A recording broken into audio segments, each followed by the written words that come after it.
Welcome to episode number 104 of the Marine Layer podcast. We welcome on noted baseball personality Jared Carrabis of DraftKings and the Baseball is Dead podcast. We have a conversation about his life, baseball, and his content journey. The Mariners also make a couple of minor transactions as spring training rolls along in Arizona. Your reminder before we start the show, if you're listening, make sure to download the episodes, leave us a 5-star review. It helps us out a ton. That's on the audio side. If you're watching on YouTube, like, comment, subscribe. Make sure to hit that big red subscribe button. Only takes 2 seconds. And then follow us on social media. We're on Instagram, TikTok, Twitter, and YouTube Shorts at Marine Layer Pod. Let's get it rolling. The pitch from Acevedo. A drive deep to right field. Down the line. The Mariners win this game 2-1. The dream lives. They're going to the playoffs. One more from Jansen. There you go. Left field. We got a tie ball game. Julio. Oh, baby, what a moment. Tie ball game is 7-7. And we welcome you to this episode of the Marine Layer podcast, part of the Just Baseball Podcast Network, recording here on Monday, February 19th. And Lyle, I have a big question for you. What is your favorite moment of the Kanan Smith and Jigba era? I would say if him and Jackson got a picture together, but it didn't even happen. You know what I think of the Kanan Smith and Jigba era? People online that are very online and on Twitter like we are will know what I'm referencing. You know those highlight videos when people will be like, I don't know, X player's time in certain city, like I'm just going to throw out an example of, let's say Anthony Rendon. He's been in the news this week. It's like Anthony Rendon highlights with the Angels, and it's Hot by Gunna that plays, but it's just a black screen for like 5 seconds, and then it ends. That's Kanan Smith and Jigba's time in Seattle. Do you know what I'm talking about? Yeah, I do. So if I were to stack up two notable eras in Mariners history, what about the first Malik Smith era versus the Kanan Smith and Jigba one? Ooh. It's tough. Well, Kanan lasted longer than Malik Smith did. Malik Smith's first stint with the Mariners, we're talking about 2 hours. Wow. So. It was a shame. I was looking forward to asking him about Shane Waldron. We're like, that was the one thing. Baseball aside, that's all I wanted to know. Yes. Was he an elite offensive coordinator? Like, what? Was he made for Jackson? Was he made for Jackson Smith and Jigba? I think the most notable part of the Kanan Smith and Jigba era is that we got to lead off a Mariners podcast with that soundbite from Jackson. So that was good. I appreciate that, Kanan. I think that is as valuable as a contribution as you can make, because I feel like we just needed an excuse for that, and he gave it to us. So we thank you, Kanan. But it's funny enough that it's a small world that he's just at this place he started. 13 days. That's what it lasted, I believe. 13 days. Mariners claim him off waivers from the Pirates, and then the Pirates claim him off waivers from the Mariners. So it's a small world. I hope he didn't sell his Pennsylvania property. He's going to show up to spring training in Florida, and Ben Cherington in the Pirates front office, another Twitter meme or I guess like clip from a show of an example that gets put on Twitter. He's going to show up and the whole front office is going to do the Squidward thing from SpongeBob where they were like, I was just kidding. Come on. You know, I was just kidding. It's going to be that. Because they let him go. Seattle gets him. They DFA him. Pirates pick him back up. Just like that. It's like he never left. And now the reason Kanan Smith and Jigba was DFA'd is because the Mariners made a claim of their own. They claimed Levi Stoudt. He's back after departing in the Luis Castillo trade in August of 2022. Levi Stoudt is back, and he slots in as starter number 7. I was worried. I'm looking at the spring training roster. I'm like, I only see 6 starters. That's it. Not much else in the minor leagues. But now the Mariners have 7.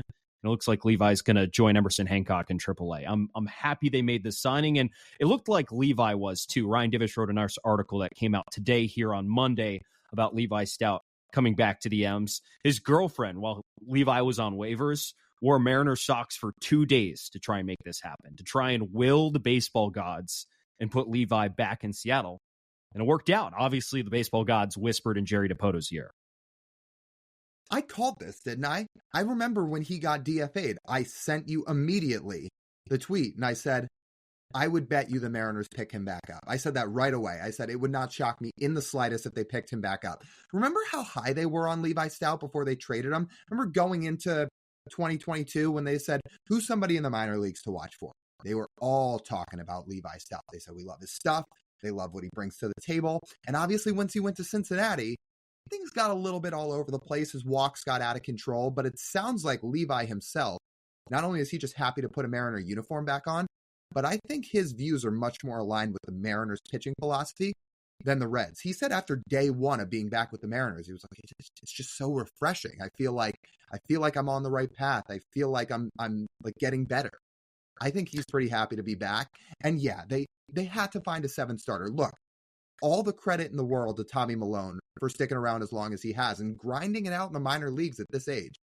But I am much happier seeing Levi Stoudt in the number 7 spot than somebody like Milone, who's an aging veteran, because Levi Stoudt still has a chance to be good. And if he can't throw strikes, they can put him in the bullpen. Like, that's an arm that still has potential. So I am very happy to see that past the 5 starters, they have 2 young right-handers that still have potential with Emerson Hancock and Levi Stoudt. So I think this made all the sense in the world to bring him back. Did you see this quote that he was talking about the difference between the Reds and the Mariners and why he was struggling in Cincinnati? I mean, so the blurb here, this was from Daniel Kramer of MLB.com, and the paragraph written before was it was head scratching production given the success he had seen in the Mariners system, which as recently as spring training in 2022 had him on the outside looking in for an opening day roster spot. Quote, Stoudt said, it was a little bit of, I'd say, lack of direction in my sense. Kind of not much of a philosophy. That's an interesting word structure. It was kind of a go play baseball and we'll help you along the way, but there wasn't a whole lot of emphasis on any one thing in particular. And I think it kind of made it hard for me to realize what I was supposed to be doing. There just wasn't a very clear direction, which I mean, my first day back here, I can already feel the difference. And I mean, that reflects some of the conversations we've had with Mariners pitchers this offseason on this very platform. The Mariners will pick a thing that you do really well and say, why aren't you doing that more? You should do it more. Meanwhile, the Reds are like, oh, like what it sounds like, at least. The Reds are saying, oh, go throw and we'll talk about it after. Meanwhile, the Mariners are like, no, go out there and do this. This is your plan right here. You got this. Be confident in this pitch right here and you'll have success. So I hope Levi does bounce back. I hope the change of attitude message helps him out. Because, I mean, he has really struggled. He had a 6.5 ERA in AAA. Despite the stuff when he was with the Mariners in 2022, he was not having his best season in AA at that point. His ERA was near 5.5. So he's got nowhere to go but up at this point. Then to go into AAA this year and to really rehabilitate his image and throw enough strikes and really put together enough of a resume to give himself some starts. Because let me tell you, the Mariners are going to have injured starters this year. It's going to happen. It happens every single season to every single team. Levi Stoudt will almost certainly start a game for the Mariners this season. So the Mariners want to make sure he's ready to do that by the time that time comes calling, because it's going to come calling sooner than he thinks. And I'm excited for him. Again, I think people should feel much better for where they're at right now in terms of their rotation depth than they did just a few days ago. You've got 2 young arms waiting in the wings. Not everybody can say that. And that's 2 young arms after Brian Wu and Bryce Miller got up last year, after you traded away Robbie Ray, after Marco Gonzalez left the team. Like, after all that, now you've still got rotation depth. So I think it's a very good sign. Last thing here. Yeah. They probably still, but I'll say, sorry, didn't mean to butt in there. I'll say they still need one more. I think still need one more starter, at least down there in AAA, to feel comfortable. And it will probably be a Levi Stoudt type, but I still think one more would make me feel a lot better. I agree with that. And I'm sure they'll find one. I'm sure they will pick somebody up who they like and think could play some type of role, and they'll put him in AAA. We'll see who that is. We'll see when that is, but I bet you it happens at some point. Last thing, quick trivia question for you and see if anybody else can get this too. I'm sure people will get this, but I'm just curious if you can remember. In the Luis Castillo trade, the Mariners sent back Noelvi Marte, Edwin Arroyo, Levi Stoudt. Who was the 4th guy?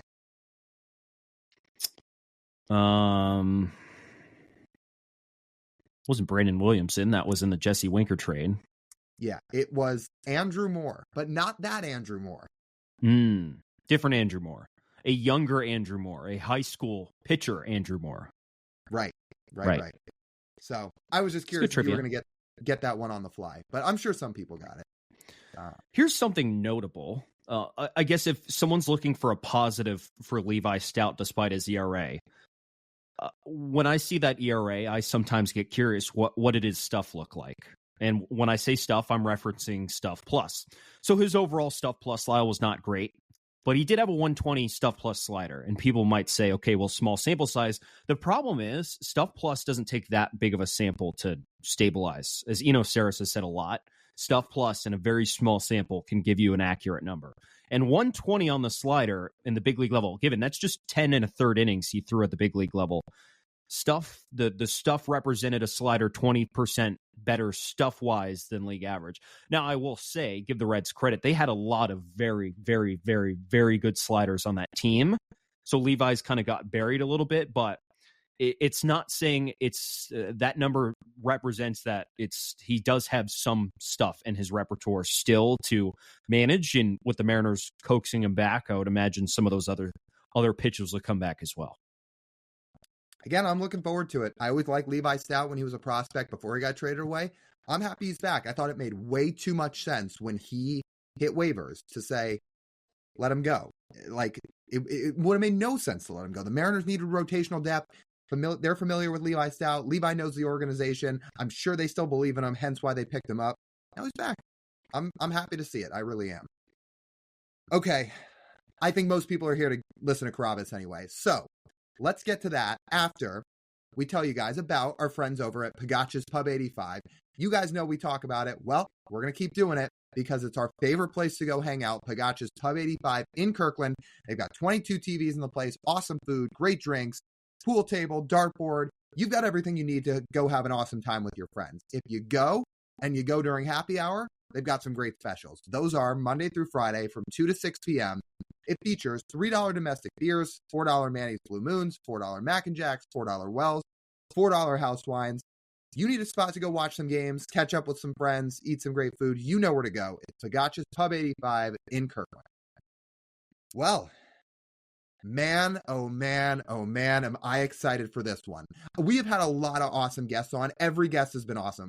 But I think I can speak for the both of us, and I know I'm speaking for myself when I say I'm just about as fired up to have Jared Carrabis on this podcast as I have been for maybe any guest we've had so far.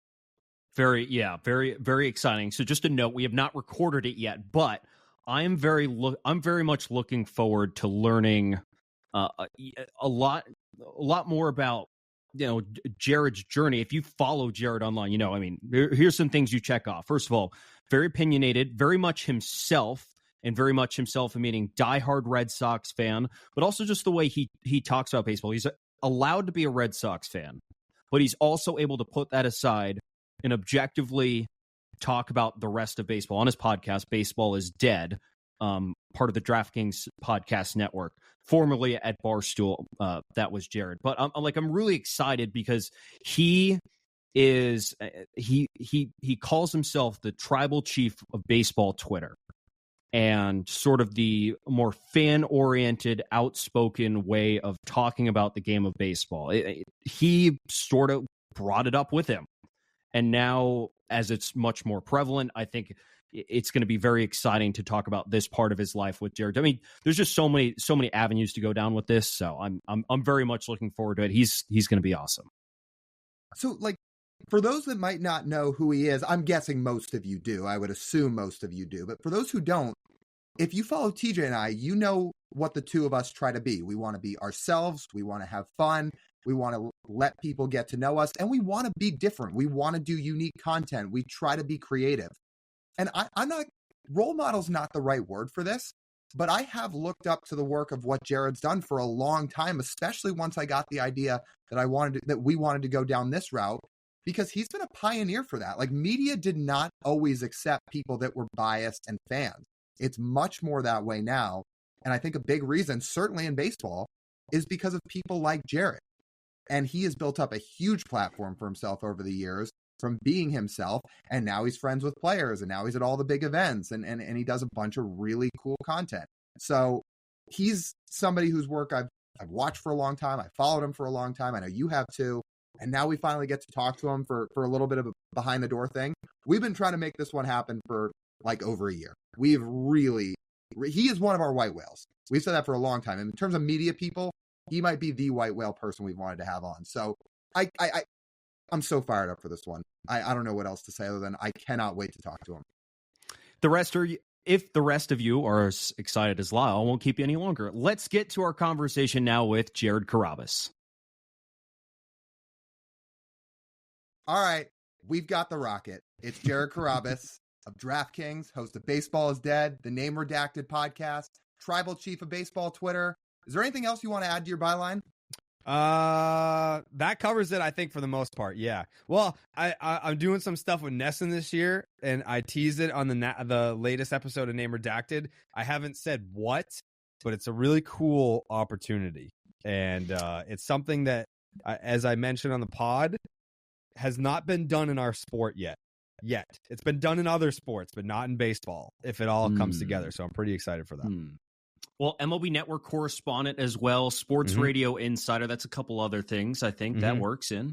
I do a lot of stuff. I'm keeping busy. You're not missing out on much. No, I got a lot to do. People that know you as a baseball guy, but everybody knows you're a Red Sox fan. So we've got something for you that ties from the Mariners to the Red Sox that we just had to run by you. So over our first year of doing this podcast, we've got to talking with some of the players and doing some social media stuff with the guys. And one of the things we've kind of uncovered is this bullpen has some takes about some baseball topics. And two of them, which we thought would be right up your alley, are as follows. Number one, they think Babe Ruth is a total fictional character, like the entire bullpen believes he didn't exist. And number two, even more so up your alley, they think the Ted Williams red seat home run is about the fakest baseball story ever told. So, do you have a response to that? I mean, people are catching up. I feel like I was way ahead of the curve on all of that. And now we're at the point where people are like, you know what? This guy's making a lot of good points. You know, the Babe Ruth thing. I mean, I'll fight Dallas every day on this. He's a big Babe Ruth honk for whatever reason. But I was probably one of the first people to slander Babe Ruth's name, and it's been gaining a ton of traction in recent years, which I'm very excited about. I won't stop until he's erased from baseball history. And then the red seat, I can't take credit for that one. That was Poppy. So Poppy went out there, I believe in 2006, somewhere in there. And he took batting practice at Fenway with an aluminum baseball bat. So this is like the prime of his career. If it was 06, that was the year that he broke the Red Sox single season record for home runs. So like the prime of his power with an aluminum baseball bat, and still couldn't hit the red seat or come close to it. Yeah, that one, there's no way that happened. One of the guys that my dad plays poker with, he is obsessed with Ted Williams. So like they have like a little poker game, and like, you know, they have like the dealer's choice or whatever. So like they all like pick their different games that they get to play. And he has a game called Ted Williams where, like, I forget how you play, but it has something to do with like his career batting average and like the 406 and like number 9, like encompasses like all like the Ted Williams stuff. And he was beside himself when I told him that the red seat just wasn't real. He's like, well, you don't know, like someone, like the ball gets up in the air and then the wind can take it. I was like, Mike, like baseball like has been around for 100 years, over 100 years. And we've had wind before. We've also had a little thing called steroids before, and no one has come remotely even close to that red seat. I don't care if it was in a category 5 hurricane. Like, it doesn't matter. No one hit a baseball that far. But it is, you know, it's a nice little thing to point out when you go to a tour at Fenway Park. It's like, oh, what's the red seat mean? Like, oh, Ted Williams hit a ball 502 feet. And by the way, Manny Ramirez, and I believe 2001, it might have been his first season in Boston, he hit a baseball over the light tower. Like, this is before StatCast, obviously. Hit a baseball over the light tower and like onto the Mass Pike across the bridge. And they were like, yeah, that one looks like 501. We're going to call that one 501 because they didn't want it to break Ted Williams' red seat. Like a stupid, made up home run distance at Fenway. They were like, yeah, Manny's, I think that one, that looks like 501 to me, just because they didn't want it to be longer than the red seat, which didn't even happen. So there you go. What is your favorite Babe Ruth story where you just sit there and chuckle and like, see, like there's no chance? I mean, like, I believe that there could have been this guy that was just head and shoulders above everyone else because, like, he didn't play against anybody of color, didn't play against Latino players. Like, he was bigger. Like, you have to think about, like, the time period. Like, the average height of someone back then was probably, like, 5'5".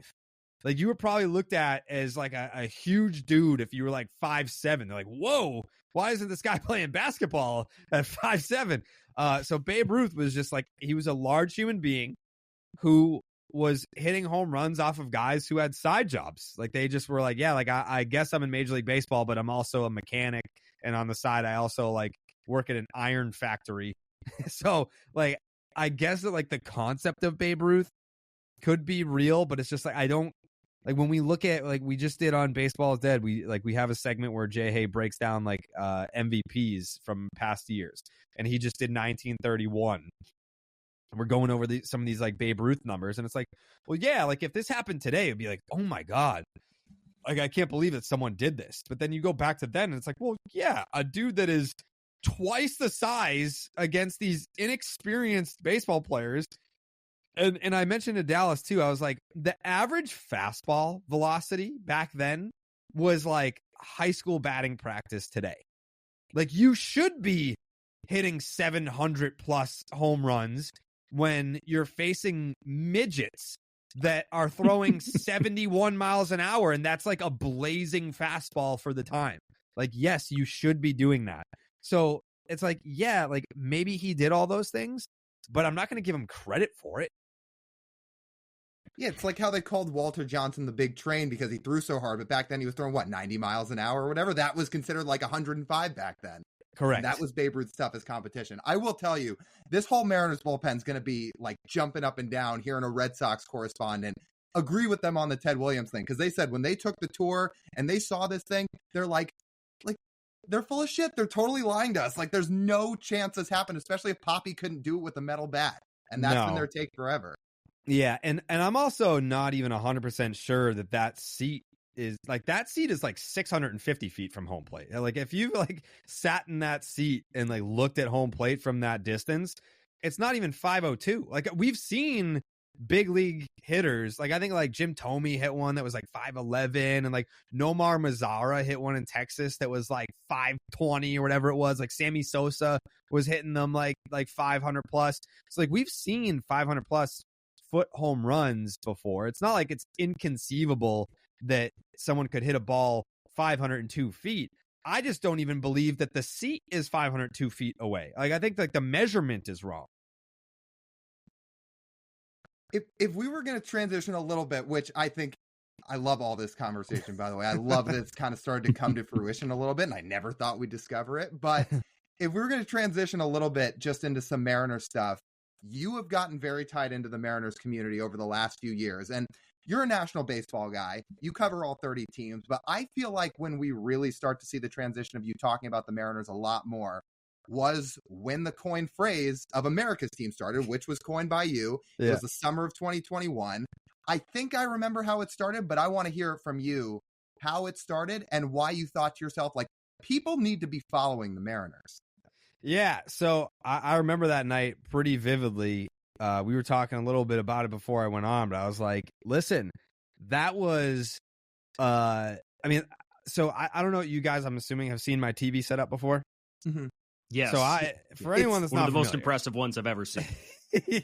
For anyone that hasn't seen it or heard about it, my TV room, I have a 75-inch TV in the middle, and then there's a shoehorn of 8 other like 45-inch TVs around it. So there's 9 screens, and I'm watching like all these games every single night.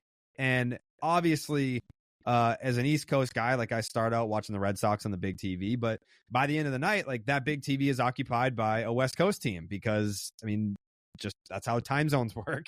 And I remember that night where, you know, you had the Kendall Graveman trade the day before. And I'm thinking to myself, like, you know, the Mariners are on my radar, but then you have that trade go down and you're like, well, why did they do that? Like, it just felt like, especially to that team, like they're a team that Seattle is competing with within the division. And it's like that. I don't, why? Like, it just didn't make, like, that must have been so deflating for the players in that clubhouse. And I remember, you know, you make the trade and you're also playing them right now. The Mariners are playing the Houston Astros. So I want to say it was the last game on the slate. Like it was, I can't remember if it went into extra innings or not, but it was a lengthy game. So all the other games had ended and I was live tweeting it from like the first inning, like trying to get people to pay attention to this storyline. And then it got to the point where it was the only game that was on. So people were tweeting me being like, I wasn't even paying attention to this game, but like I saw you tweet about it. So like now I'm hooked on Mariners and Astros baseball right now. And I'm a Blue Jays fan. Like I don't give a shit about either one of these teams, but I'm hooked now. And then Dylan Moore ends up hitting that home run. And it was just like this big payoff where it was almost like I was telling people to watch a movie and be like, dude, trust me, it's an awesome movie. You're going to love it. And then they give it a shot and they're like, thank you for the recommendation. That was an awesome movie. But like, I didn't know it was going to end awesome for the Mariners. I kind of just was like rooting for them, knew that the storyline was kind of bubbling on the surface there. So yeah, I just like was like live tweeting the game the whole night and was drawing eyeballs from outside the market fans.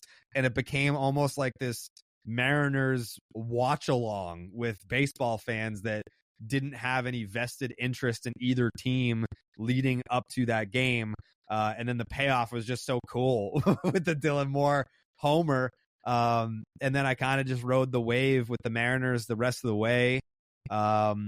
It was a fun season. I had a great time, you know, like kind of getting invested over the summer and then riding it until the very end and then kind of seeing it through to the next year. Like I'm sure like we'll talk about like my first experience seeing a game in Seattle was the first playoff game in 20 years there, but like I wanted to see it through. Like it like me going. So I guess like let's jump ahead to that then. I missed my cousin's wedding. He is like he's my age. We basically grew up together. And I missed his wedding to be at that game. The first playoff game in Seattle in 20 years. I missed his wedding to be there. And it was just like, hey, you know, like this is what you sign up for. You know, like I'm not playing Major League Baseball, but like what I'm doing is the big leagues of the industry. Like we are covering baseball at the top of the top. And like you wouldn't look at Julio Rodriguez and be like, dude, why weren't you at my wedding? It's like, oh, because I was in the playoffs. It's like, all right, well, you know, this is the first playoff game in 20 years in Seattle. We have to be there to cover it. Like, it is what it is. Sucks that I can't be there, but like, I got to be there. So yeah, no, that was an awesome, awesome night outside of not getting the win. What is it about that day that you remember vividly? What stood out to you about the atmosphere of that environment at T-Mobile Park? The fact that no one sat down the entire time. like I was excited to be there. I was having a blast. It was a great baseball game, but I'm a Red Sox fan. So I'm thinking, because I already did this. 3 years prior? Yeah. No, 4 years prior. 2018, I was in LA for the 18-inning game against the Dodgers. But I'm in LA, and like Dodger fans are obviously not nearly, I mean, like they're passionate, but like you could sit down during that one. Mariners fans were like I remember I tweeted out the quote, like people were kind of complaining by the 11th or 12th inning. Like someone said something like, oh, sit down. And I remember a dude sitting behind me was like, we waited 20 years. You've had the chance to sit down for 20 years. Stand up. So yeah, like that's what I remember most is if you needed to sit down, you were also accepting the fact that you weren't going to be able to see the game because everyone was on their feet for all 18 innings the entire time. And nobody left, period. Nobody left. That might be the most amazing thing there about like Mariners fans. Like, they've been through a lot of Tuesday night, 30-degree, mediocre baseball games where you can leave in the fifth inning. It's like, all right, that's fine. But then the playoff game rolls around, and Lyle and I were there. We were sitting all the way up in the top of the corner of right field. Mm-hmm. Our section was full the whole time.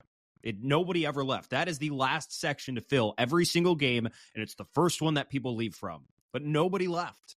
And it was just one of the more incredible environments I'd ever been to. And Jared, could you, as an outsider to Mariners fandom, did you sort of feel the emotion when Felix came back in? Did you sort of feel that just wave of Dude, happiness I almost to see cried. him there in that environment?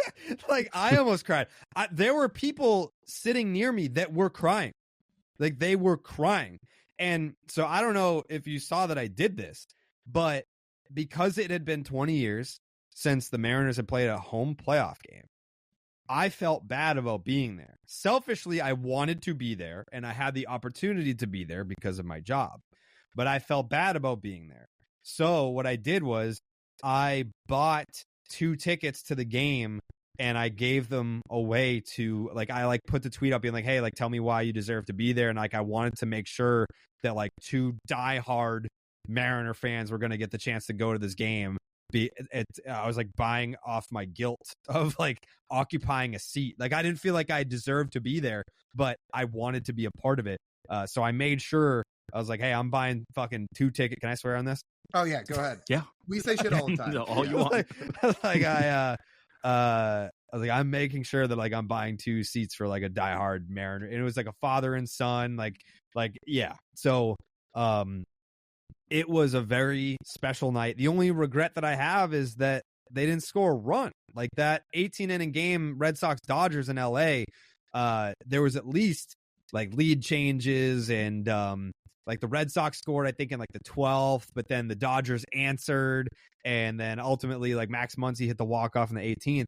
This was just a 1-0 ball game where I was like, please give them something to erupt about. It's not just that they've been waiting 18 innings to erupt. They've been waiting 20 years for this. I think maybe it was Julio that had a laser double off the wall at one point. That was probably peak excitement in terms of let's get loud. But yeah, I was just hoping someone hit a homer in the first 8 innings to where it's if we're going to go extras, let's go extras, but give us that moment to let it rip. And it just never came. So I have 2 follow-ups to that. Number 1, I said the same thing. Even though they didn't win, even though it was an awesome game, the one thing I wanted was just to hear that crowd go nuts in the middle of a game. You heard it pregame for Felix in a different way. Oh, when Bregman and Altuve came out for the introduction, people were ripping those guys. Yeah. So that was cool, but I just wanted one thing during the game. So I'm with you on that. The other thing I wanted to circle back to was when you talked about missing your cousin's wedding. Mm-hmm. Can we normalize things like that more, please? Because that is absolutely something that I would do. It's I'm going to miss some event like that to go watch baseball or to go to a game or something. See, and most people I try to explain something like that to would never understand it in a million years. But you get it. You've done it. You've gone through it.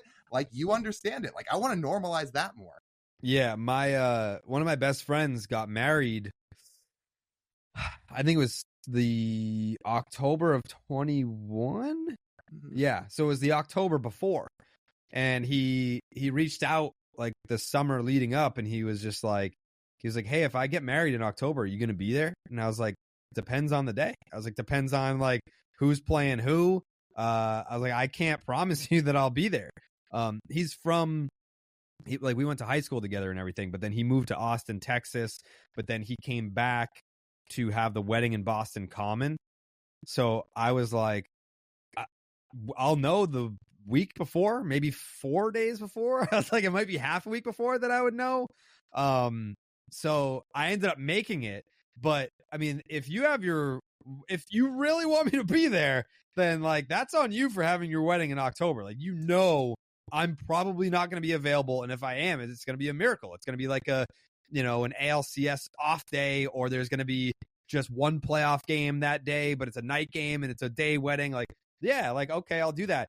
But if it's a big game and it's a night wedding, like, this is my job. Like, this is like, especially for baseball, because, the most revenue is generated in October. Like, that's when the revenue is created. Like, of course you're going to bring in revenue over the course of the season, but everyone wants the playoffs. So, yeah, it sucks to have that talk with people sometimes. Like, my cousin understood. His parents are my godparents. They did not understand. So they're just, like, I remember talking to like my godmother. She's like, you're coming to the wedding, right? And I was like, I'm going to have to be in Seattle. She's like, oh, that sucks that you're going to have to cancel that. And I was like, I'm not, so he totally got it. But yeah, they did not get it at the time. Jared, are you considering one of those Apple Vision Pros? You can wear it while you're sitting in the crowd, and you can put the game right above the altar, so you're looking at both at the same time. Yeah, so I just got dinner with Coley, who I used to do Section 10 with. We got dinner this past weekend with him and his now wife. And so it was the first time that my girlfriend was meeting Coley and his wife. And she was just like, how has the, how did the season go? Like talking about it like it's like this traumatic experience or something. And she was telling my girlfriend the story about their wedding day, how I had to basically make an agreement because it was a day game and it was a day wedding. And it was also the day of the MLB draft in 21. And that's when the Red Sox had the 4th pick. So I was just like, I had to kind of like barter there and be like, all right, because I had the like the earpiece in, like I was listening to the game, and I had to agree to remove the earpiece during the ceremony, like basically like what, because I was in the wedding, so like I had to come out and like line up with Coley and all that, so I had to agree like no earpiece during the actual ceremony. But during the draft, I was like, the draft was during the reception, and I was like, the Red Sox have the 4th pick. Like, I'm gonna be out on the balcony, like following this, because that was the Jack Leiter draft. Like, obviously, like his stock has plummeted, but I love Jack Leiter. He was someone that I was dying for the Red Sox to draft. I think he went at 2 to the Rangers, so we didn't even get the chance. But there was that, and then my girlfriend started telling Coley and his wife about like one of the first dates that we went on. We went to this like indoor mini golf place, and I had an earpiece in to listen to the game. And I remember texting the Red Sox broadcaster, the radio guy, and I was like, hey, I know I normally don't do this, but I was like, I'm going on a date tonight while the Red Sox are playing. I'm not going to be watching. I'm going to be listening. So I need you to be extra descriptive tonight if you could. And he was like, all right. So now, like, whenever he asks like how she's doing, he doesn't even call her by her name. He calls her Putt Putt. So that's where that originated from, was because I had to listen to the game while we were on a date. So what would have happened? I'm pretty sure 2021 was Marcelo Meyer, right? Do Correct. I have that right? Mm-hmm. Okay. What would have happened if you were up on the altar with the earpiece in, and it's like, do you take Coley to be your lawful wedded husband? As you hear Rob Manfred say, as Marcelo Meyer somehow falls to 4, people thought he'd go higher. It's like the Red Sox draft Marcelo Meyer. I mean, so I knew that at the time, Marcelo Meyer was the best prospect in the draft, but I had known about Leiter since he like went to Vandy. Because I don't know if you guys follow this account. It's I think it's called Prospect Dugout. Okay, yeah. They're an Instagram account. And they posted this video of Jack Leiter just throwing like live ABs on like, it looked like a high school field or something like that, like a year or 2 prior to the draft. And his fastball like sounded like a cruise missile. And just watching the video, I didn't know that it was Jack Leiter. I didn't know that he had a big league dad. I just saw this kid, saw the build, saw the fastball, and was like, Heim, we need this guy. And then you find out, like, hey, he's going to Vanderbilt. Hey, his last name's Leiter. It's Al Leiter's kid. And you're like, oh, okay. So like the eyeball test clears. Like he's got big league pedigree here. It's all legit. So I was all in on getting Leiter. But then like I knew Marcelo Meyer. I knew who he was. And that was someone, I think he was projected to go like 1 or 2. Like he was, like, it was just about signability at that point. So once Leiter was off the table, I was like, all right, Meyer's still there. Let's get him. So I was happy either way.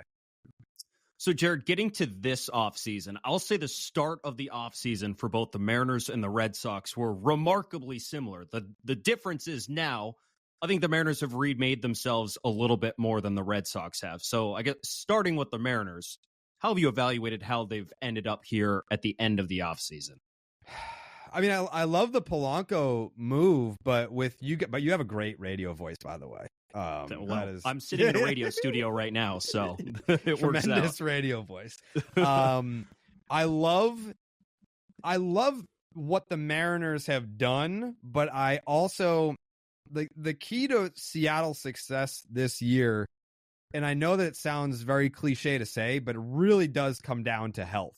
Like they have some dudes right now throughout the lineup where if they stay healthy, they should be really good. Like they should be like 90 plus win good. Like it's almost like shoe in for the playoffs, but like, can they contend with Houston for the division good? Like, love the rotation, obviously. I think Ty France is one of those dudes where it's like, hey, we need you to kind of bounce back. Like we know how good you can be, but we need you to turn the clock back a little bit. And it's not like he's in his mid 30s. Like he's still at an age where it's more than conceivable that he could bounce back. Like I know it was last year was his all-star season. 22. Yeah, 2022. Yeah. So I think that like he's a big X factor for me. Polanco staying healthy,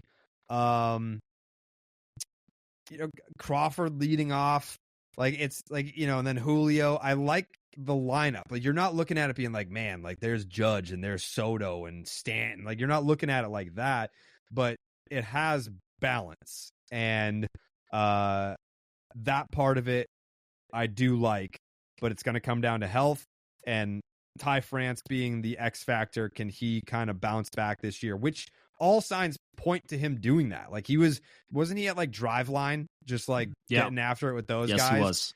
Yeah. Like, so I have my eyes on Ty France having a bounce back year and that really lengthening the lineup. And then I'm sure maybe it's because you're so in it and you're so involved, but it's not just you guys who think that the Mariners rotation is like, wow. You know what I mean? Like, I feel like when it's your team, you're like, are we overhyping our own guys? Like, do other people agree and see the same things that we see? I think it's kind of like it's graduated outside of the Seattle bubble, and everyone else is looking at the Mariners rotation being like, ooh, like they're kind of like 4 deep over here. Like if this is not a team that we want to match up with in a best of 7 series by any means. I'm glad you mentioned the rotation because I want to take you back about a month. It was the end of one of the episodes of Baseball is Dead. You sent Mariners Twitter into a little bit of a frenzy. Yeah. You asked Dallas, where do you think Blake Snell might sign? Dallas says, well, I want to say Seattle, but I don't know if they're really going to make the push. So you respond and say, oh, they are. Like, they're ready to make the push. Yeah. Joey asks you, well, okay, who do you think he's signing with? And you go, the Mariners. So my question to you is a month later, do you still feel that way? And if the answer is yes, for what you feel comfortable sharing, like what makes you so confident? So I'll say this. I have a friend of a friend. Like, I know someone in the Snell circle that made it seem like it was the Yankees and the Mariners. So that's what made me say, and knowing that publicly he had rejected the Yankees offer, that's why I was like, okay, so then process of elimination here, it must just be the Mariners. Like, they must just be figuring out X's and O's here. But that's the last update that I got, because I still get Mariners fans reaching out being like, is there anything new on the Mariners situation? Like, I had one conversation, shared kind of like what I knew from that, and then there was never an update. There was never a follow-up. It never went anywhere. So I don't know that it's dead. But it clearly didn't progress if we're now probably more than a month later and it hasn't happened yet. But it was interesting to me that it sounded like it was down to those two teams. And then not long after that was when I think it was either Heyman or like Mark Feinzen reported that the Yankees were the only team to offer. And I was like, I don't know if that's true. Like, I feel like Seattle was at least in the mix. But who knows? Maybe, like, because I've said that, not necessarily with the Snell situation, but with like other guys, that it gets reported that they only have one offer. And you're like, there's no way that they only have one offer. Maybe only one serious offer, like only one offer worth considering. But there's no way that, like, some of these guys out here have zero or only one offer. Like Blake Snell saying that he has one. I mean, he didn't say it, but like the report that he only has one offer. I find that very hard to believe. I find that there's got to be multiple other teams that maybe floated some sort of offer or number or framework for a deal, and that Boris was like, you're not even in the same ballpark. You're not even close. So it's like, all right, maybe it's discarded as not a real offer, but that's kind of where I kind of like loop back in Seattle. It's like, all right, well, maybe they floated some years and a dollar figure that Scott Boras just scoffed at. But I find it very hard to believe that there was no communication, that there was no sort of like, hey, like, what will it take to get this done? Is this number, is this year amount, is this somewhere in the region that he would say yes to? Is this something that is it a good starting point? But like, as far as like, is the source credible? The source is credible. So, but yeah, that was basically all it was that the Mariners and the Yankees were in the picture. No other team was mentioned, and then we heard from whoever that the Yankees offer was rejected. So I was like, okay, process of elimination here. Must be Seattle. So everything we've seen from the Mariners side of things, that they, from the people reporting on this side, that they haven't offered anything, and that there hasn't even been much communication, period, between the two parties. But I'm going to paint this in a more positive way for you, Jared. I think the way the market is going, the Red Sox might be on Blake Snell here soon. Well, he costs money. So yeah, he's not gonna work for free as far as I know. So I don't think he's a fit here in Boston. The Orioles. So I think like that's where Boris is right now. So whatever we talked about on the podcast in regards to Snell and Seattle, the landscape has now changed, because now spring training has started.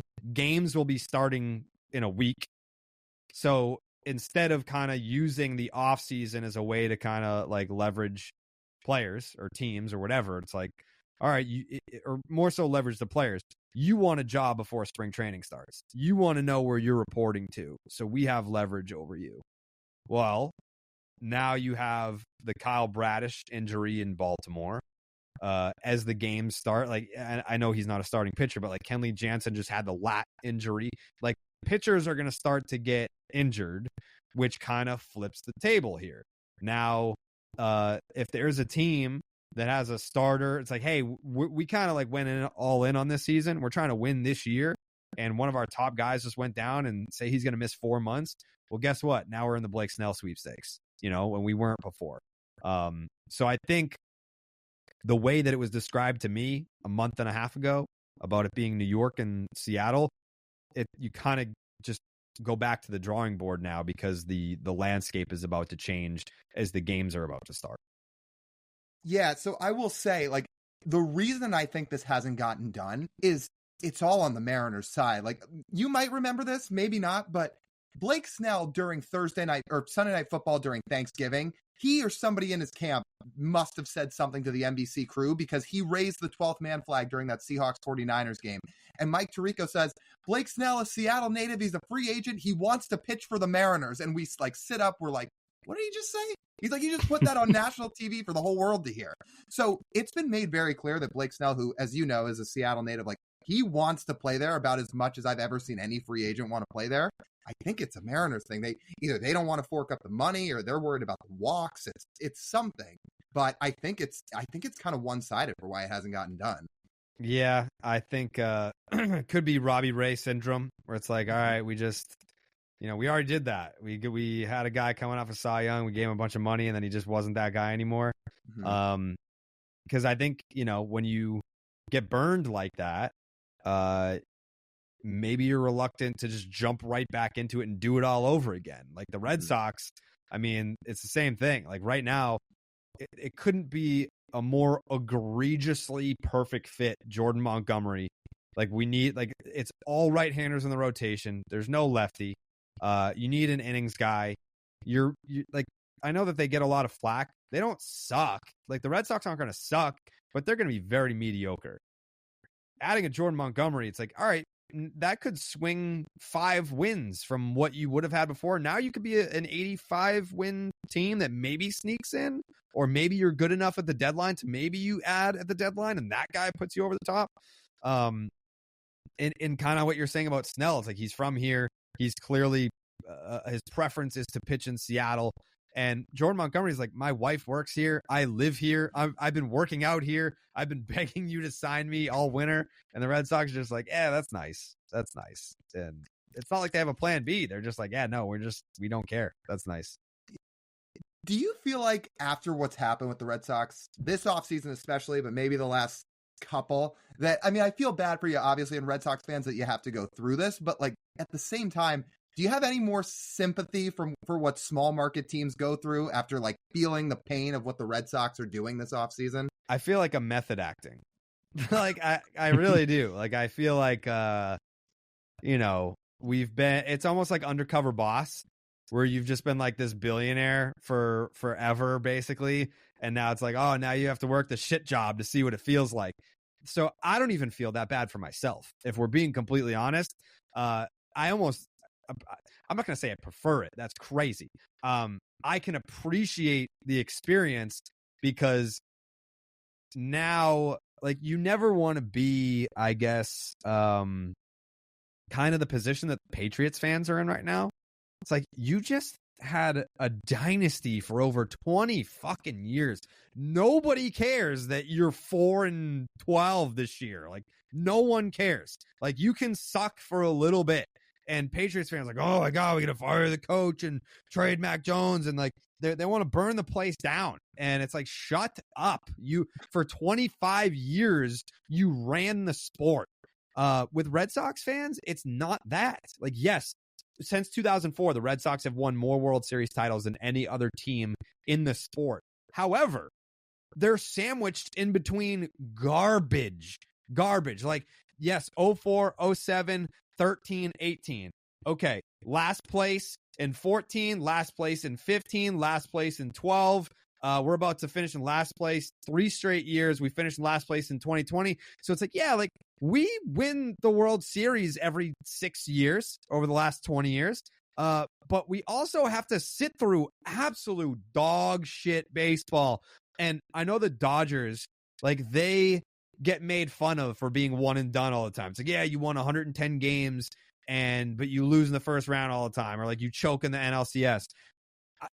I don't mean this, but I have this thought sometimes. The regular season is 6 months long. The playoffs is 1 month. Wouldn't you rather have an awesome time for 6 months than just 1 month? And like, I get it that like the 1 month, trust me, is fucking awesome. When your team wins the World Series, what a great time. It is the best memories of my life. The most joy I've ever experienced is when the Red Sox win the World Series.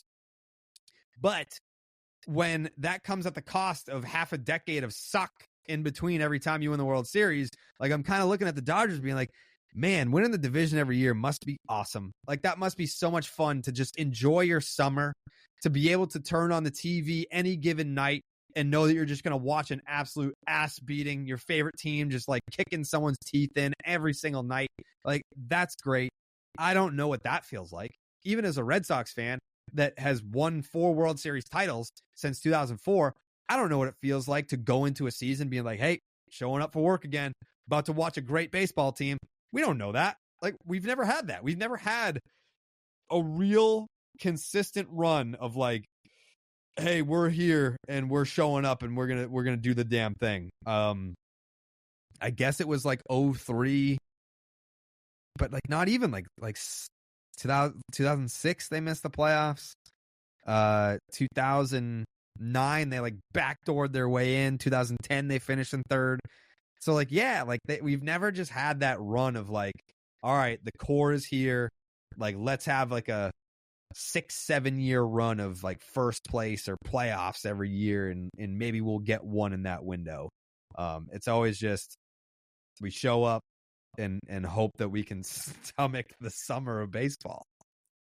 Anyone who listens to that or follows you on Twitter or listens to any of your podcasts knows like how passionate you are about baseball and specifically the Red Sox. And all of this, your career starts back, around that year, 2006, where that's the year you started your Red Sox blog and set you on this journey that you now here are nearly 20 years later, as wildly successful as you are.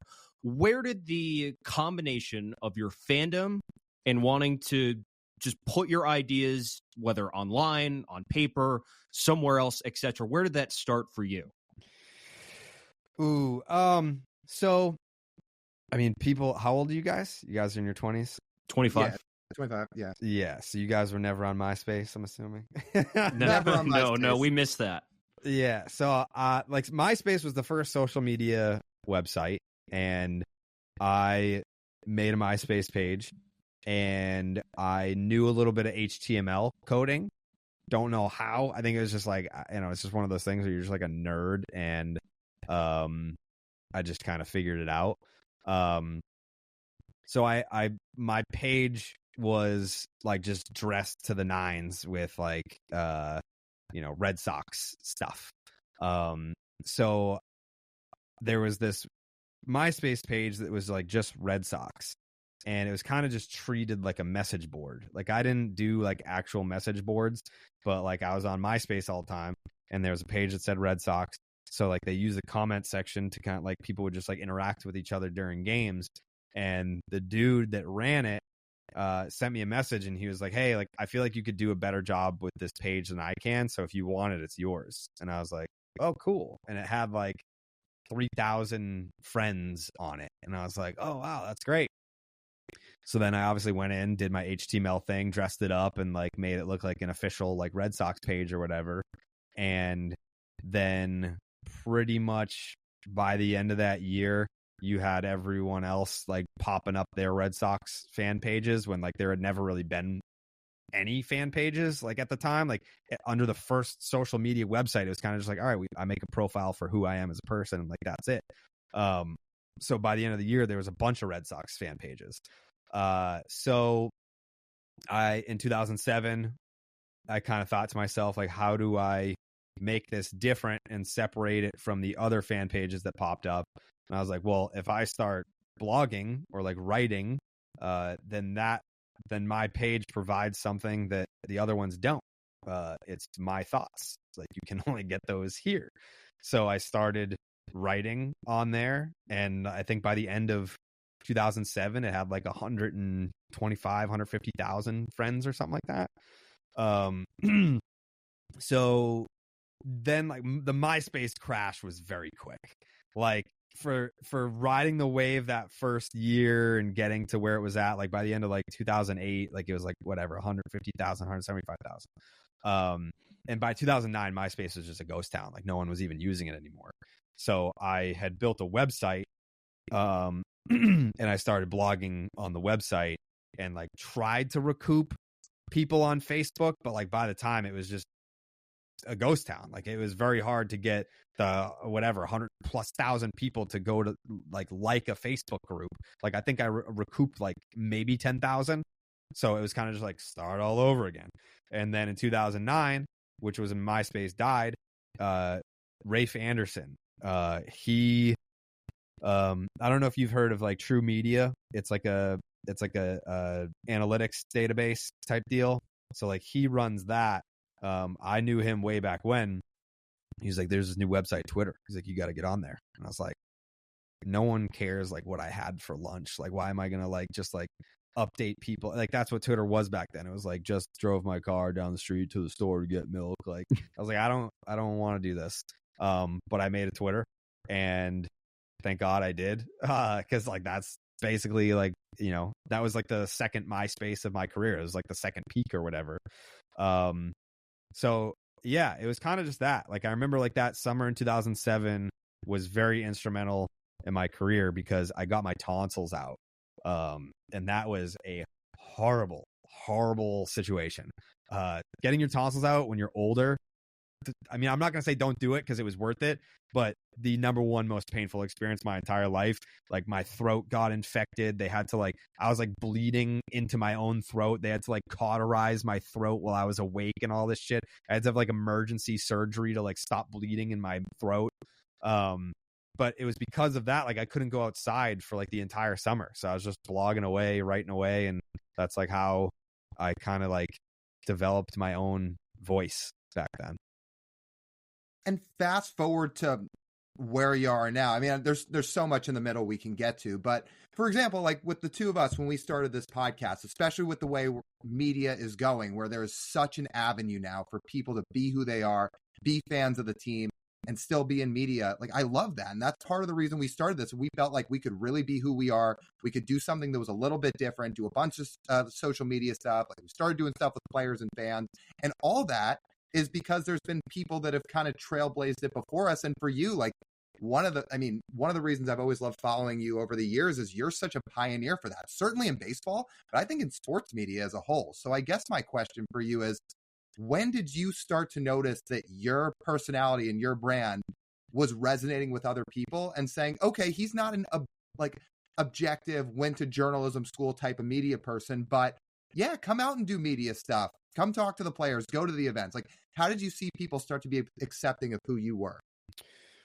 It was a long process because to your point, like, I was the first. Like, there was no one doing that before me. It was kind of just people were telling me the way that you do this is not a career path, it's a hobby. Like, I was told, if you want to do this for a living, go to journalism school. You're going to have to write a column for a newspaper. You're going to have to drop the whole fan thing and write objectively and like not be a fan anymore. And I was like, well, I think that that's bullshit because like, I built an audience being just a fan when I was 16. I was like, I'm still in high school and I have an audience that's just as big as like these news outlets. Like, what are you talking about? I can't be a fan. I was like, there is a market for this. And I can tell you that because as the consumer, or like through the mind of the consumer, if I'm reading the Boston Globe and I've got a guy writing a column on the Boston Red Sox who doesn't care about the Boston Red Sox, why do I care what this person has to say? Like, so after a game or a trade or like a dramatic story and I'm pouring my heart out on my blog, like, day one, my mission statement was create a product that I would want to consume myself, because there was nothing like that. So I was creating what I would want to consume if I wasn't doing it myself. So, yeah, like I was not accepted. I feel like even like I'm like, it maybe took up until like last year or the year before I felt like really fully accepted. Like, when I was like in the booth during Red Sox games, like, I feel like, you know, you get to a certain point in your career where it's like, all right, how many I made it moments have I had? I've had a lot. And I feel like sometimes when people look at me, that they're just like, well, yeah, he's mainstream. Like he made the big time, and like, he's not like one of like the little guys anymore, and he's not like scratching and clawing anymore. Like he's at the top. And it's like, well, no, dude. Like me getting into the booth during Red Sox games like a year ago, like in my mid 30s, like that was like my first like breakthrough moment where like I've been knocking on this glass ceiling for almost 20 years trying to break through. Like I knew that I could do my own thing and build my own audience and make my career out of it and gain like fans of the podcast and the blog. Like I knew I could do that, but it's just a much different satisfaction to be acknowledged by all the places that turn me away. Because in 2012 I sent my resume to 40 different news outlets. Anyone that covered the Red Sox in on the internet or wherever sent my resume. I got 2 responses. One was a no, and the other one was a we'll let you know if anything opens up. And then I never heard from them again. So every single news outlet in 2012 had the chance to bring me on. Nobody did it. So to finally be at a spot where it's like, yeah, we acknowledge you. We understand that if we want to connect with the younger audience, we have to break down that barrier between the bloggers and the podcasters and be like, yeah, like these guys are like, they're part of the media too. And people consume that maybe more than they consume us at this point, which it's not even maybe. Like more people listen to our podcast than probably read the Boston Globe or watch whatever on like TV or whatever, So yeah, I definitely, it took a long time. Like I remember 2018 was the first year that I got press passes.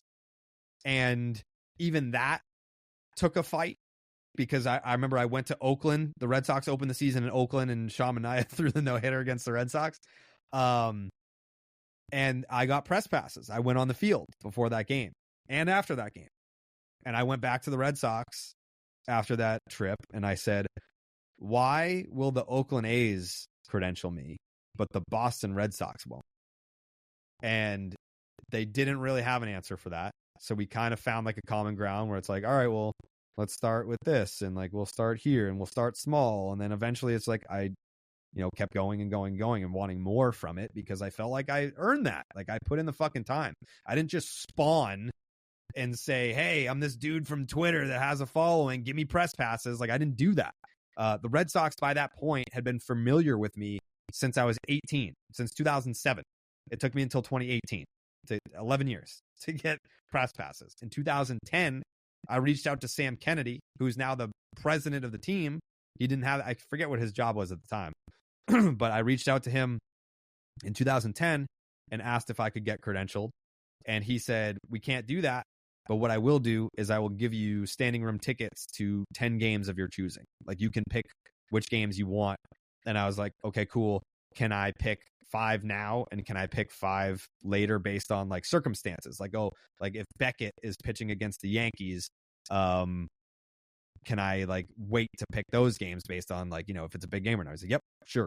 So like he was great about it, but it wasn't credentials. Like it wasn't press passes. So it took years to break down those barriers. And I was the first. The blueprint before me was Bill Simmons, and Bill Simmons did something completely different than what I ended up doing. Like Bill Simmons was the blueprint in the way that he was basically the guy that made a career out of not hiding the fact that he was a fan.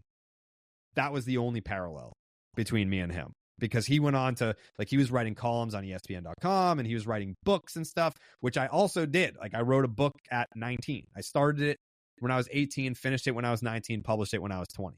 So, like, I also did that. But I wouldn't compare myself to Bill Simmons. Like, I feel like we're very different.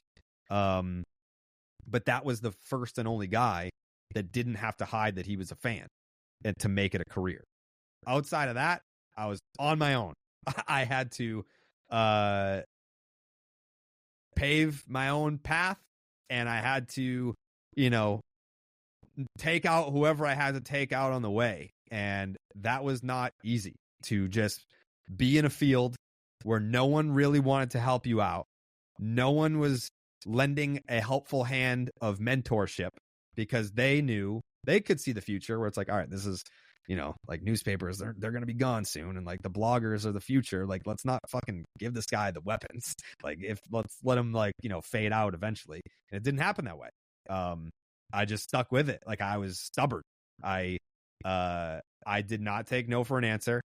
I did not accept, 8 years of making $0 as failure. I was just like, all right, this is taking a little bit longer than I thought it would. But that doesn't mean that we failed. That doesn't mean that we have to pivot to another career. I did what I had to do. I went to night school. I got a degree. I got a desk job because I was 26 and I could no longer be on my parents' insurance. So I was like, all right, I'll get the desk job that I don't give a shit about. I made sure my boss was a Red Sox fan, so he was cool with me watching day games. If there was a day game, I could watch the game in the office. I did what I had to do. So yeah, it was, that's why, I don't like when people are like, oh, he made it and he's big time now. It's like, man, it took me all of those 18 fucking years, to where like I'm in my 18th year now. Like it feels like it took me all of those 18 years to feel like I actually did make it, You have great relationships with players now. How receptive were they to your fan style of covering the Red Sox and showing up at these games and writing about them online and stuff like that? Well, how is that different than what the organization sort of gave back to you over those years when you're fighting to get in? Depends on the year. Because like when I first started, like when I first started at Barstool, I tried to be like Dave too much, I think, where he was just shock value and he was like very aggressive and like he would tear you apart. And it like most of it was for comedic effect, but it could get a little mean at times. And I felt like in the early years, I was just trying to please him and be like, I'm not a pussy. You can trust me. Like I'm one of your more dependable soldiers. I'm going to show up every day. I'm going to grind my ass off and I'm going to be just as ruthless as you. Are you proud of me? Do you like me? Like that's how it was in the beginning. And I fucking burned a lot of bridges that way. In those first years, like 2015, I had a lot of players on the team that did not like me because you have to figure, right? Like Barstool is Boston based. It's the Boston Red Sox. There were still holdovers from the 2013 team. I wasn't there yet. I showed up at Barstool in 2014. So they had the World Series in 2013. So a lot of the guys on that team became fans of Barstool. And then in 2015, I show up for my first full season, just tearing the team to shreds because they're in last place again, back-to-back last place seasons. And a lot of the guys on the team read the website and they're like, well, fuck this guy. Like, where did this guy come from? And why is he talking shit? It's like, oh, because you're in last place again and you suck. So I definitely rubbed a lot of players the wrong way right out of the gate. And it took until basically 2018 to mend some of those fences. Like I didn't, that's kind of like was part of my pitch to get press passes in 18 was like, hey, I'm talking all this shit about the players, and I think that it's kind of cheap that I can't be there to show face after. Like, I don't want to be lobbing bombs from my mom's basement and then not show face for like, if you have an issue, like here I am. And to this day, I still do that. And like last year, like I had beef with one of the guys who was just like a huge pussy the whole year. Like I requested to speak to, like he was talking shit about me to like media relations, like complaining that I was in the dugout. And I was like, dude, get this guy up here and we'll have a conversation. We'll talk this out. And he wouldn't show face. And anytime that he walked by me in the dugout, he wouldn't even look at me. So he would just like talk his shit. Like he was basically doing what I was doing. Like he would talk shit, but then not want to like have any consequences for it. And I'm the opposite. Like I will go there. My only purpose of going there is showing face and being accountable. If you have a problem, here I am. We can talk about it. Because like I said to them, I was like, I'm not just sitting in the dugout because I think it's cool. I do think it's cool. I love being in the dugout. I think it's like it's my happy place. It's a peaceful place for me. but I've got shit to do too. Like I'm not like at 2 p.m. on a Friday for a 7 o'clock game. You don't think that I like have like other shit that I could be doing, like grocery shopping or like taking my time, like getting ready or whatever. Like I'm there to be accountable. And like they were still like complaining about it that I was there. So it was very odd dynamic. What's the most rewarding relationship you've built, you feel like? Ooh. Man, probably it's got to be Cora. Yeah, I mean, like having a relationship with the manager of your favorite baseball team who trusts you, and like I remember throughout the whole season in 18, like we were in communication the entire time. I met him in person during that series in Oakland when it was like the first road trip of the season. Met him there, and we hit it off and we went. And you would think, right? Like if your favorite team, like it's like even if you like have a good relationship with the manager, if they're in the World Series, like they've got to be getting texts from everyone, and they've got to be like laser focused on like winning the World Series and all this shit. He would still reach out. And like he would still make it a point to keep in touch. Like I think it was after game 4 or no, game 3, because it was Nathan Eovaldi pitched that 18-inning game. He pitched the last like 7 innings or whatever, and he was supposed to be the game 4 starter. And I was like, fuck, like we lost game 3. And now we don't have a starter for game 4. And like, I'm like tweeting this stuff, and he just like reached out and he was like, hey man, we good. He's like, we got Eddie. He's like, we got a lefty. We got a lefty that throws 96. What are you worried about? like he's managing in the middle of a World Series where they just lost after an 18-inning game. And he's making sure that like mentally I'm good, you know? And then like, obviously the World Series parade and all that stuff. And then like in 2021, that was one of the most fun seasons ever. Like at least postseason runs. I was at every home playoff game, and it was because of Cora. He would just be like, run it back. Like he would just leave me tickets for every, and they were like right behind, like right next to the Red Sox dugout. And he's just like, let's go. Like, need you there. Let's go. Let's run it back. And, you know, like the fact that he's the manager of the team, he's a baseball rat, baseball lifer, played. Now he's coaching, managing, and it's not lost on him what that means to somebody like me. And I'll never be able to repay him. There's nothing I can do for him, I don't think. Besides, I guess, like, during his suspension, I mean, I was fucking defending him at every corner. Like, I was going after anyone that had a bad word to say about him. So I guess that's how I pay him back. But, like, there's nothing I can do to pay that guy back. Like, my relationship with him has been, I mean, I can't even put into words. Like, he's the fucking best.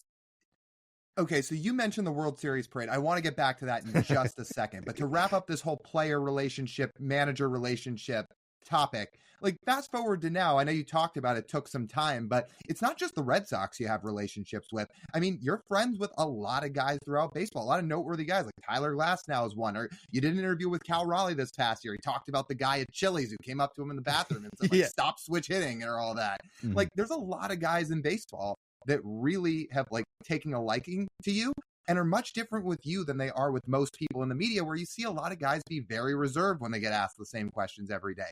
But with you, you see guys let loose. You see guys show their personality, which is, I think, one of many reasons why you're so good at what you do. But like, how long did that take to see not just the Red Sox, but other national guys say, yeah, I really like this guy? And like, what do you think it was about you as well that made other players kind of bring their way to you? There was 2 things that happened. Well, 3 things really. Nationally 2, but overall 3.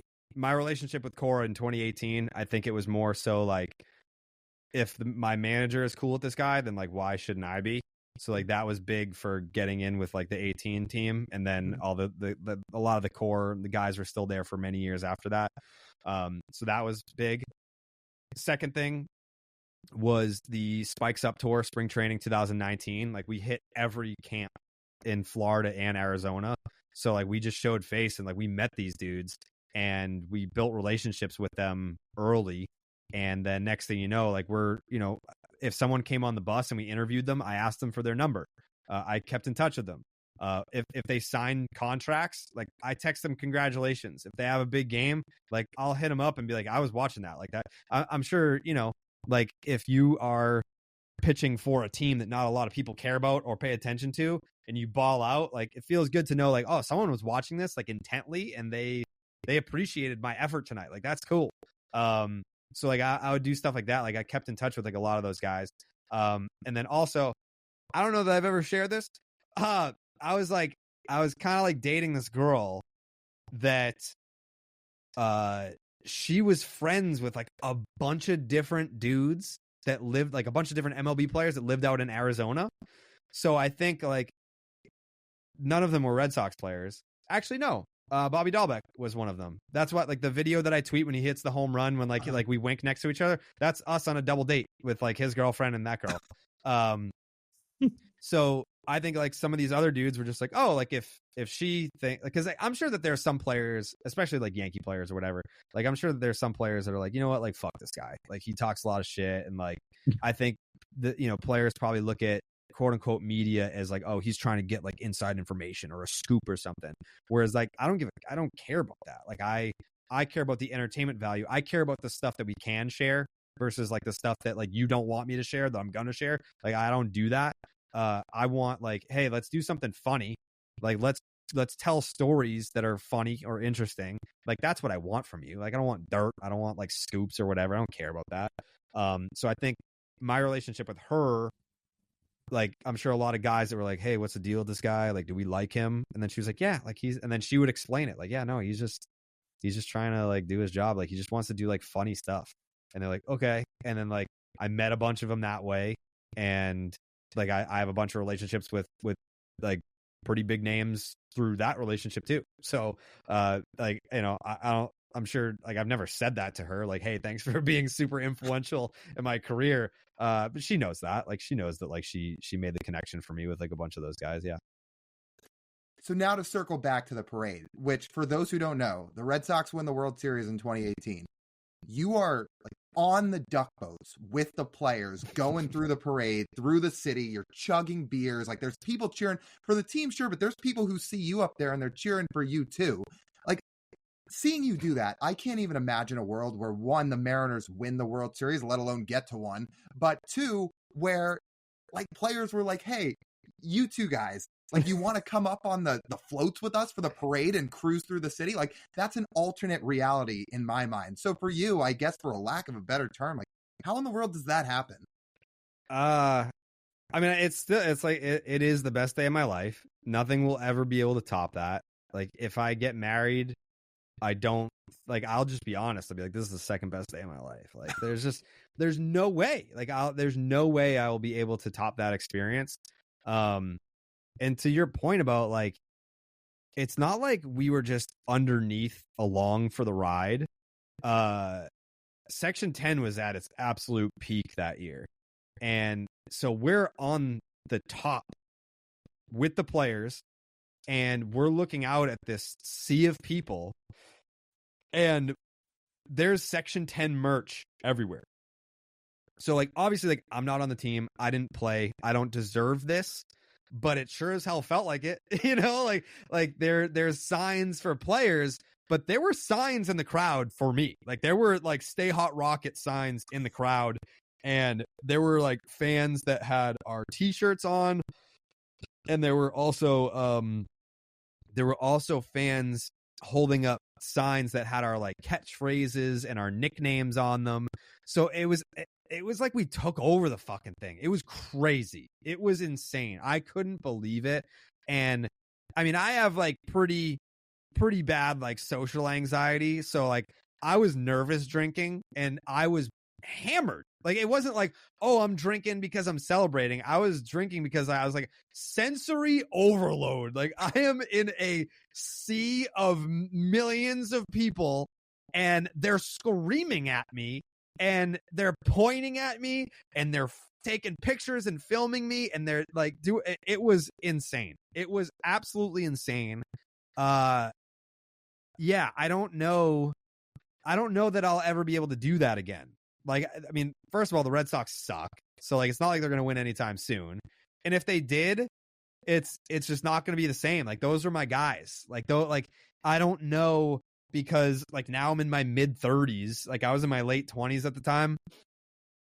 If let's say they win again, like, best case scenario, I'll probably be 40. You know, like, I'm not going to be 40 years old, buddy with the number 3 hitter who's probably going to be 26. You know, like, it's just not going to happen that way. Like, maybe I'll have like some sort of cool relationship with them, but it's not going to be like, hey man, like, me and you, buddy, like, we're going to get on this boat together. We're going to get fucked up. Like, it's going to be great. They're going to be like, all right, dude, like, nah, like, you're too old for this.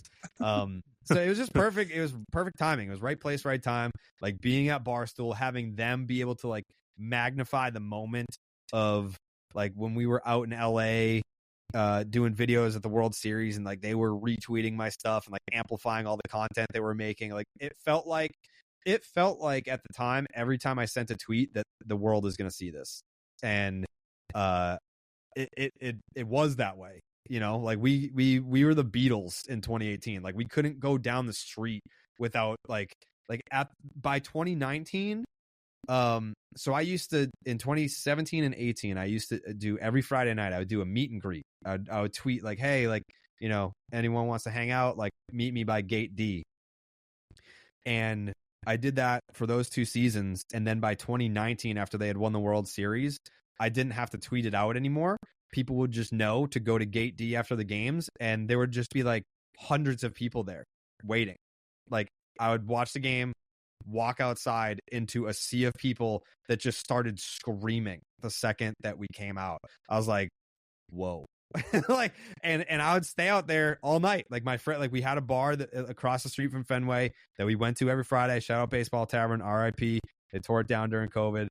But my friends would just walk right past me. They'd be like, see you later. And they would go to the bar, and I would go out there and like shake hands, meet everyone, talk to everyone for an hour and a half, 2 hours sometimes, however long it took to make sure that everyone got the experience that they wanted. I would wait out there, and then I would fucking sprint over to Baseball Tavern and start ripping shots to like catch up with everyone, because by the time I got there, everyone was already drunk. So I was like, all right, I gotta play catch up. And yeah, that was a wild time.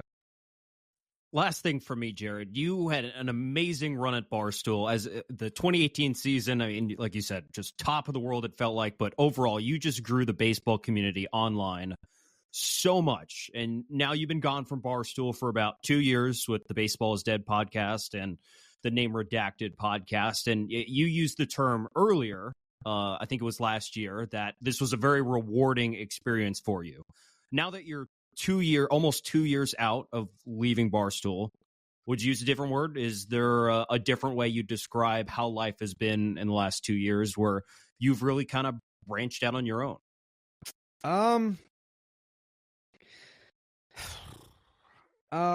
Vindicating. Yeah, maybe vindicating is the word, because, you know, I did an interview maybe in the first year after I left, and my words got twisted a little bit and Dave got pissed, but I'm going to double down and say it again because I do feel that way. And it's not a slight at him. It's not a slight at Barstool. It was more just like the people that were doubting me.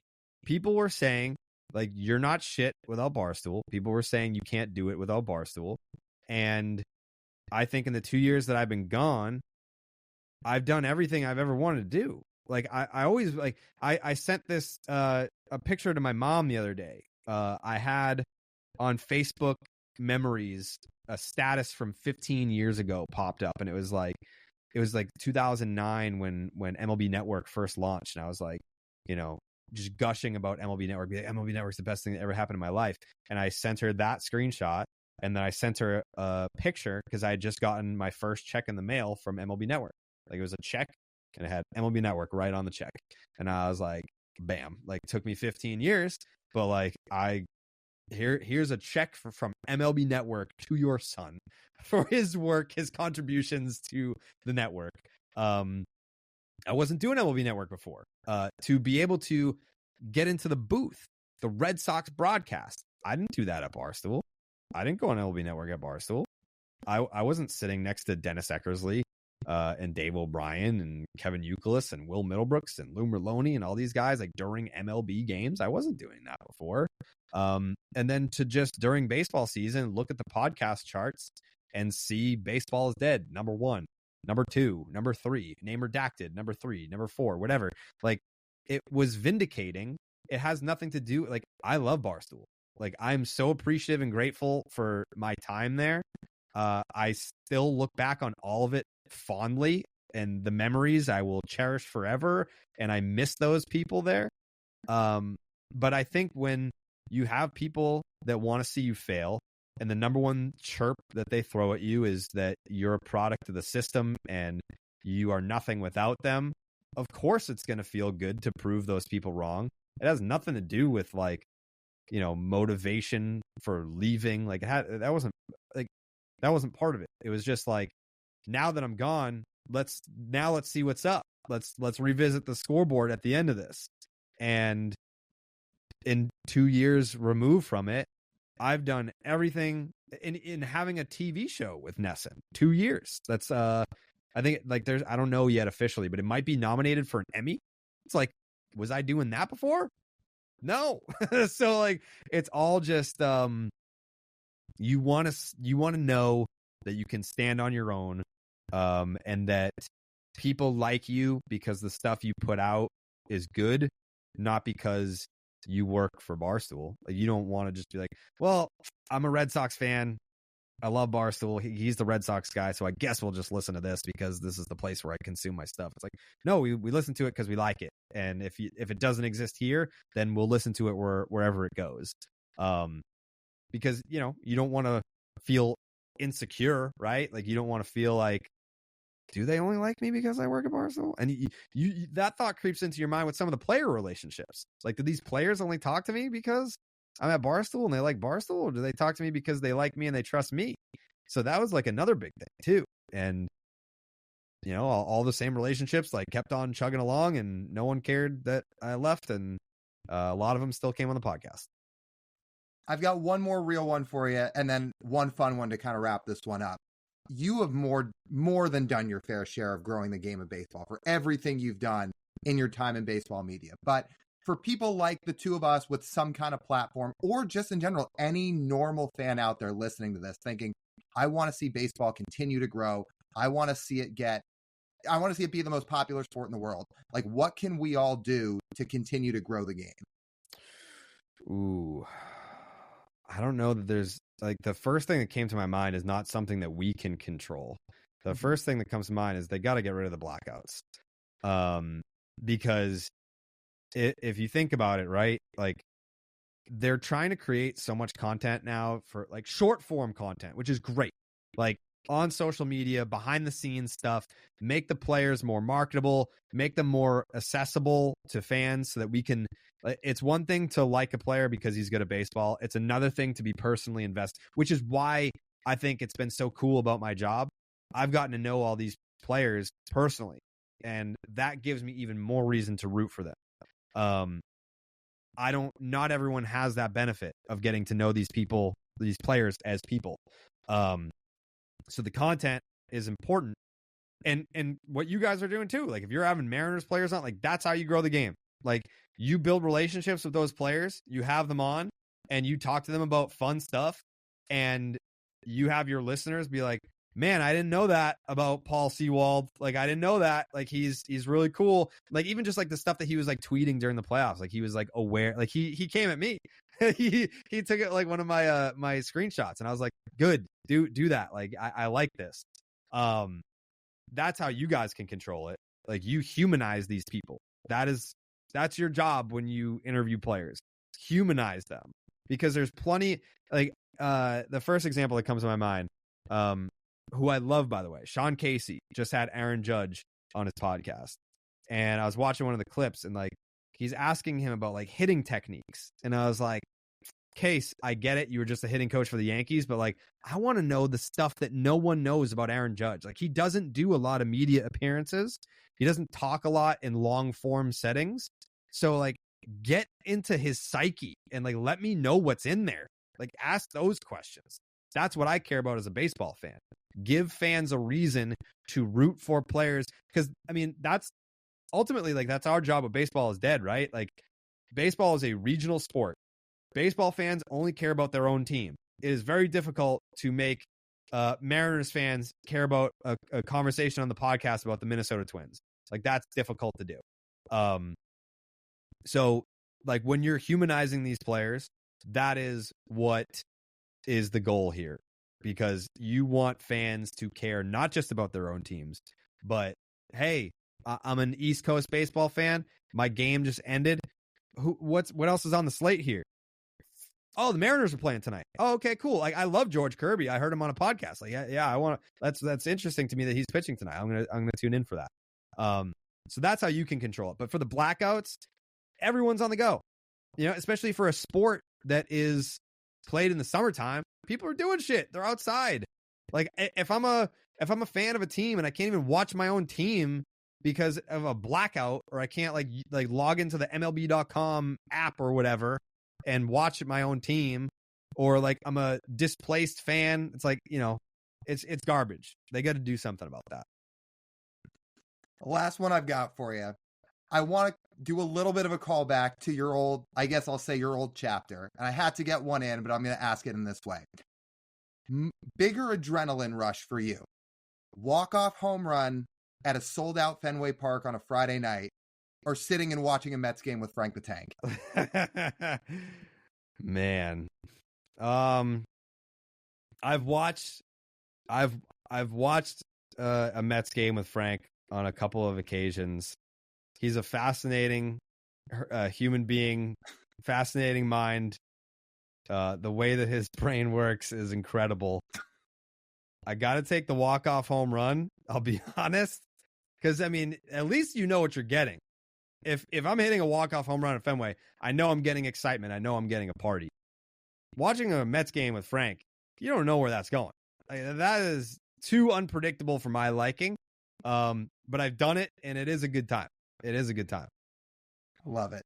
Jared, this has been awesome. Thanks so much for sitting and taking some time to talk with us. We've enjoyed it a ton. We've wanted to talk to you for a while, and certainly we hope we have the chance to do it again soon. I'm definitely down. Whenever you guys want it, let's figure it out.